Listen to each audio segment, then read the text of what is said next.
the guy with the plan, the man with the plan, Brett Johnson. And I think he has the clearest vision of the future.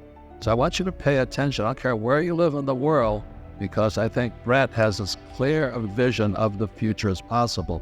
Essentially, what I think has happened over the last 10 years and what I think is going to happen over the next few years is that the world, after the financial crisis, the central banks just got together, just printed all this liquidity. And that went on for 6 or 7 years, 5 or 6 years. And at the end of 2015, beginning of 2016, the US stopped mixing the milkshake and we started raising interest rates. And the raising of the interest rates from 2016 to 2019 combined with a number of other factors. It's not just interest rates, but interest rates were a big factor.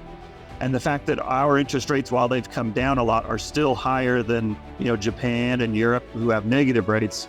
That, along with these other factors of having the global reserve currency system, having the dollar payment system, having the largest US military, having the deepest capital markets, all of that stuff acts as a straw which sucks up all the liquidity that the world is printing.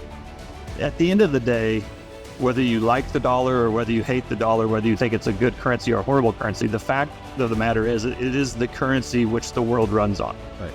And so even if you hate the dollar, if you live in Argentina or Turkey or China or Brazil or France, you still need dollars to operate on the world stage. Now, I think there's a lot of people who would like to change that, but as of right now, they haven't. And Right. I think the efforts that they have made to do so are too little too late. And that's kind of what's setting up this whole dollar milkshake theory. If they're printing so many dollars, why doesn't gold why don't people just rush to gold? Right. And I think that's the question you were asking, is the question I'm asking myself, is if there's so many fiat or I call fake dollars, why doesn't gold go through the roof? Right? Yeah. Again, I think it depends on where you're at and what currency you're denominated in. Like gold in Argentinian pesos looks really good right now. Gold in Turkish lira looks really good. Gold in just about every currency other than the dollar is at its all-time high. And it's getting pretty close to it itself in the dollar as being the all-time high as well.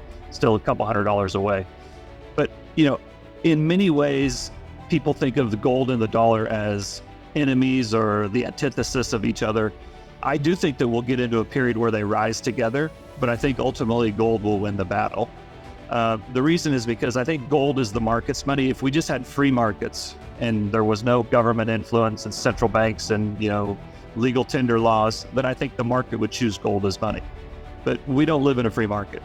We may want to, but we don't. And because of the governments of the world, and not just US, don't want a gold standard because they like to be able to spend more than they earn. Politicians get elected by making promises. And so I don't think the governments of the world want to go back to a gold standard. I think the market might force it on them, but they will fight it. And in that fight, I think that's where gold gets kind of tampered down from time to time. I'd say that the main difference pre-corona and post-corona, from my point of view, is the extent to which the United States is going to help mix the milkshake going forward.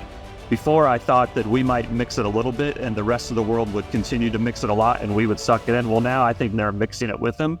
But I still think for a number of reasons, the US is going to be the primary recipient of sucking in all that milkshake, all that liquidity that the rest of the world is, and that we are now printing, or the liquidity that we're putting into the market. So the world's printing money, but that's going to flow to the US is what you're saying. Exactly. And as that capital comes into the US, I don't just think it sits in cash. I think it gets put into places that yield a little bit more than cash. Maybe it goes into Coca-Cola, maybe it goes into IBM, maybe it goes into Electronic Arts or Microsoft, some of these companies that have some growth potential that maybe pay a dividend.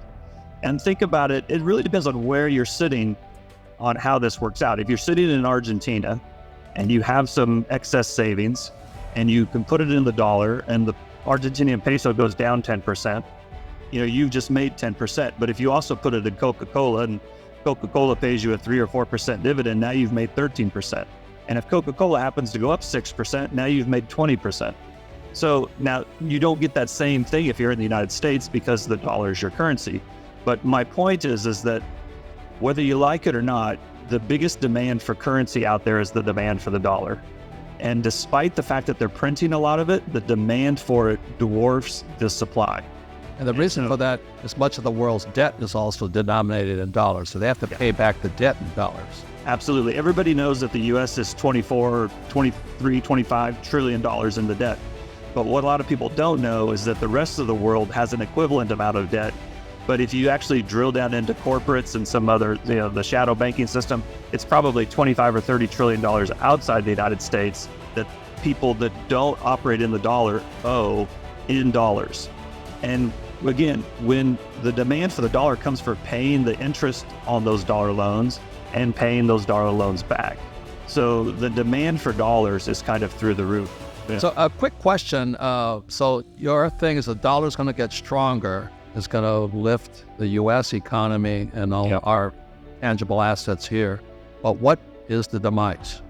I think ultimately the monetary system is just not designed for the dollar to get stronger. And as it does so, it's going to just wreck the global economy. I mean, I think the rest of the world is going to just go through a really, really, really, difficult time.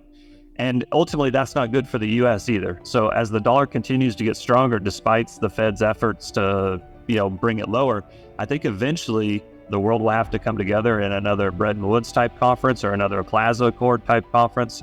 And I think they'll have to either write debts down or introduce a new currency or reset the system in some form or another.